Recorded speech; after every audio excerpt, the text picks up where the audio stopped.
Hey guys, Greg Mercer here from Jungle Scout. Today I want to talk about a little bit more of an advanced tactic, which is generating email addresses from Amazon sales. Now, before I get started, this is a little bit of a gray area on Amazon. Amazon doesn't want you to divert any customers off of their site onto your own. They're Amazon's customers, not your customers in their eyes. Keep in mind, these are going to be the same tactics that big dogs like Sony or KitchenAid are using.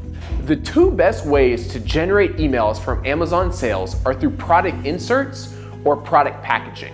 What you can do is provide a warranty, a discount, or maybe a product giveaway in exchange for a customer entering their email address on your website. Email marketing is direct communication with your customers. It's scalable, inexpensive, and in my opinion, the holy grail of marketing.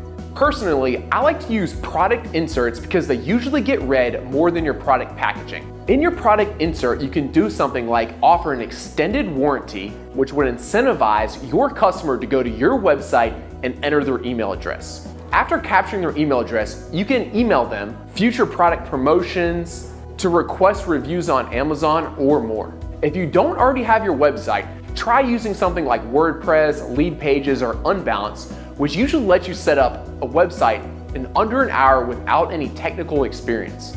According to Amazon's terms of service, which, keep in mind, could change in the future, you're not allowed to divert any sales off Amazon onto your own platforms. If you're gonna offer a coupon or discount, it's best to send your customer back to Amazon to make sure Jeff Bezos stays happy.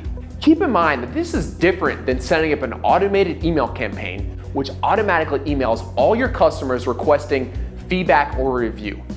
That in itself is a no-brainer and everyone should be doing it.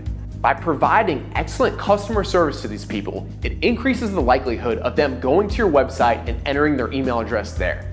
The reason that we're talking about capturing email addresses outside of the automated email campaigns is with the automated email campaigns, the customer's true email address is masked through Amazon's messaging system. This shows us the importance of building an email list off Amazon so you can be no longer reliant on Amazon. If you want to learn more, we've put together an ebook just for you that you can access by clicking the link below. Oh yeah, and don't forget to subscribe.